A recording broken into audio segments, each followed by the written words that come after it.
अस्सलाम वालेकुम जी, मेरा नाम अरसलान शानी है। आप देख रहे हैं यूट्यूब चैनल उर्दू पाकिस्तान। मैं उम्मीद करता हूँ आप लोग सब खैरियत से होंगे। आज से 3-4 दिन पहले एक बहुत ही अफसोसनाक वाक़या पेश आया जो कि सोशल मीडिया, टिकटॉकर और यूट्यूबर ख़ास के लिए बहुत ही अफसोसनाक वाक़या है। वाक़या क्या पेश आया, मुख्तलिफ़ तरह का वाक़या पेश आया। जिसके अंदर नदीम नानी वाला टिकटॉकर है जो उसने एक यूट्यूबर को किडनैप किया और उसे उठा कर ले गया। इसके ऊपर 3-4 इश्यूज़ हैं जिसके ऊपर हम आज बात करेंगे। तो ये भी आपको बताएंगे कि नदीम नानी वाला कौन है और जिसको किडनैप किया नदीम नानी वाले ने और उसके साथ कितने साथी थे। नदीम नानी वाला जो टिकटॉकर है, ये कहाँ से इसका ताल्लुक है और पुलिस ने इसे कहाँ से अरेस्ट किया, गिरफ्तार किया इनके 4 साथियों समेत।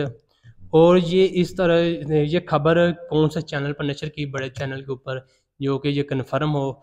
तो ये भी आपको बताएंगे सब कुछ। ये बड़ी खबर बन चुकी है आज से 3-4 दिन पहले, क्योंकि बहुत ज़्यादा लोगों ने, टिकटॉकर ने या कह लें यूट्यूबर ने, तो ये खबर नशर की है बनाकर। तो ये अब बात करेंगे और बात ये भी करेंगे कि सोशल मीडिया ऐसे काम क्यों करता है। जिनके अकाउंट्स हैं, जिनके आईडी हैं, जो यूट्यूबर हैं, वो ऐसा काम क्यों करते हैं और ये इस तरह के वाक़या पेश आना कैसा है, ये सब कुछ आज डिस्कस करेंगे। ये 5-4 ऑप्शन है जो कि ज़रूरी हैं डिस्कस करने। पता भी चलना चाहिए क्यों करते हैं, क्यों वाक़या पेश है। तो सीधे सीधे पहले बात करते हैं जो नदीम नानी वाला है, ये कौन है। तो ये नदीम नानी वाला एक टिकटॉकर है जो कि बहुत ही मशहूर और टिकटॉकर है। इसके साथ छोटे बड़े जितने उर्दू पाकिस्तान की वीडियोस देखने के लिए हमारे चैनल को सब्सक्राइब कर लें और बेल के आइकन को क्लिक कर लें ताकि हमारी हर आने वाली वीडियो से आप बाखबर रह सकें। यूट्यूबर है, इनका इसके साथ ताल्लुक है। तो ये वीडियो बनाता है, लोग इससे पसंद करते हैं, अच्छे खासे इनके फैन फॉलोइंग है, ठीक है, मिलियन में है। तो इस तरह होता है। तो नदीम नानी वाला कौन है, तो टिकटॉकर है एक। इसका ताल्लुक हाफिजाबाद के एक इलाके से है, वहाँ से ये के रहायशी है। इसने क्या किया, अब इसने आज से 3-4 दिन पहले अपने 4 दोस्तों के साथ मिलकर एक यूट्यूबर को किडनैप किया। यूट्यूबर कौन है, यूट्यूबर अहमद अली मुगल है। ये इसका तल्लुक सियालकोट डस्का से है, सियालकोट से है। तो इसने 4 साथियों समेत उसको किडनैप किया। और ये जो यूट्यूबर है इसको बिल्ला ब्रदर भी कहा जाता है, लक्की भाई के नाम से भी बोला जाता है। वैसे इसका सही नाम अहमद अली मुगल है। इसका सियालकोट से ताल्लुक है। नदीम नानी वाले ने अपने 4 साथियों समेत मिलकर इसको किडनैप किया और इसे उठा कर ले गए। और सुनने में आ रहा है कि न जो यूट्यूबर है, सॉरी, अहमद अली मुगल, लकी भाई है ब्रदर के नाम, जो नाम जिसका नाम है, उसने नदीम नानी वाले के कोई मुखालिफ कोई वीडियोस बनाई थी, जिस वजह से ये नदीम नानी वाले ने और अपने 4 साथियों समेत उसको किडनैप किया और उठा कर ले गए। वैसे अभी तक ये कन्फर्म करता जाऊँ, जो वीडियो अहमद अली मुगल ने बनाई थी नदीम नानी वाले के खिलाफ, अभी तक कोई सोशल मीडिया या किसी भी जगह प्लेटफॉर्म में सामने नहीं आई कन्फर्म ये न्यूज़। ये इसका अभी कन्फर्म पता नहीं वाकई बनाई है, लेकिन इतना पता है उसने किडनैप किया और उसे उठा कर ले गए और बाद में पुलिस ने उसे दोबारा हिरासत से छुड़ा लिया। और जो नदीम नानी वाला है वो इस वक्त आप फोटो में भी देख सकते हैं, वो जेल में है। तो उसके ऊपर मुकदमा में भी बाकायदा गिरफ्तार कर लिया गया और पुलिस ने इससे कहाँ से गिरफ्तार किया, इसके ऊपर भी नशर की गई बाकायदा, इसके ऊपर रिपोर्टिंग भी हुई। तो उन्होंने सारी तफसील भी बताई। तो और बाद में आ जाती है बात, ये इस तरह का वाक़या पेश आना कैसा है।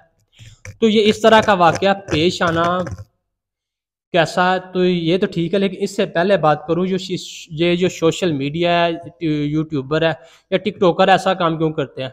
अक्सर आपने देखा होगा कि अपना फेम लेने के लिए किसी की झूठी वीडियोस बनाकर अपलोड कर देनी, वो ऐसा कर रहा है, वो ऐसा कर रहा है, वो ऐसा कर रहा है। अक्सर आपने देखा होगा टिकटॉक के ऊपर। तो जो लड़के हैं, खासकर वो लड़कियों की वीडियो यूज़ करते हैं, वो आगे से कुछ कह रही होती है और वो पीछे से उसे कुछ और तरह से गाइड कर रहे होते हैं, तो उसको अपने फेम हासिल करने के लिए इस तरह से वीडियो बनाते हैं। यूट्यूबर भी है इसी तरह से, कई किसी के अपने पास से कोई भी वीडियो बना देते हैं ताकि हमें इसमें फेम मिले, लोग इसे ज़्यादा पसंद करें, हमारे लाइक फॉलोवर व्यूज़ ज़्यादा हैं, इसलिए बनाते हैं। तो हो सकता है कि जो यूट्यूबर है उसने भी ये वीडियो एक बनाई हो जो कि इसके टिकटॉकर है जो नदीम नानी वाला, तो इसके खिलाफ हो, तो लेकिन वैसे वो वीडियो अभी तक पता नहीं चला। तो इस वजह से अक्सर बनाते हैं। लेकिन अगर उसने तो ये वीडियो बनाई है, अभी अच्छी बात नहीं है। अगर वीडियो नहीं बनाई तो फिर नदीम नानी वाले ने अच्छा नहीं किया। लेकिन ये जो یہ ویسے اچھا نہیں ہے۔ اب اگلی بات آ جاتی ہے جی یہ واقعہ کیسا ہے، کیونکہ یہ واقعہ ایک پیش ہے، بہت گمگیر ہے۔ تو یہ یوٹیوبر ہے جو اس کے علاوہ جو سوشل میڈیا والے ہیں، جتنے بھی اس طرح سے تعلق رکھتے ہیں، ان سب کے لیے یہ بہت بڑی خطرے کی گھنٹی ہے۔ یہ بہت ہی بدنامی والی بات آپ کہہ سکتے ہیں، بہت بری بات آپ کہہ سکتے ہیں کہ اس نے ایسا کیوں کیا، لیکن یہ غلط ہے۔ اس کے لیے ندیم نانی کے والے کے پاس اور بھی راستے ہو سکتے تھے۔ قانون ہے، قانون کے جا سکتا تھا، اس کے راستہ اختیار کر سکتا تھا۔ تو یہ ایک ان کے لیے بہت بڑی بیڈ نیوز ہے، ٹک ٹاکر کے لیے، یوٹیوبر کے لیے ایسا نہیں کرنا چاہیے تھا۔ تو اور طریقے بہت ہے، اس سے ڈیل کرنا چاہیے تھا، لیکن ایسا امید نہیں تھی ندیم نانی والا ٹک ٹاکر سے کہ وہ ایسا کرتا اور وہ خود کو بھی جال میں پھنسا لیا، اپنے ساتھیوں کو بھی۔ بعد میں پتہ نہیں کیا بنے گا، لیکن یہ تھی جی آج کی ندیم نانی والا اور یوٹیوبر کے درمیان جو ایک حادثہ پیش آیا، غمگین واقعہ پیش آیا، جو کہ اب پوری سوشل میڈیا کے اوپر برپا ہے۔ تو یہ آج کی ویڈیو تھی، آپ تک پہنچانی تھی یہ کیسا واقعہ پیش آیا۔ میں نے جتنا مجھے معلوم تھا وہ میں نے آپ تک آگاہی آپ تک پہنچائی۔ تو یہ تھی آج کی ویڈیو۔ اللہ حافظ۔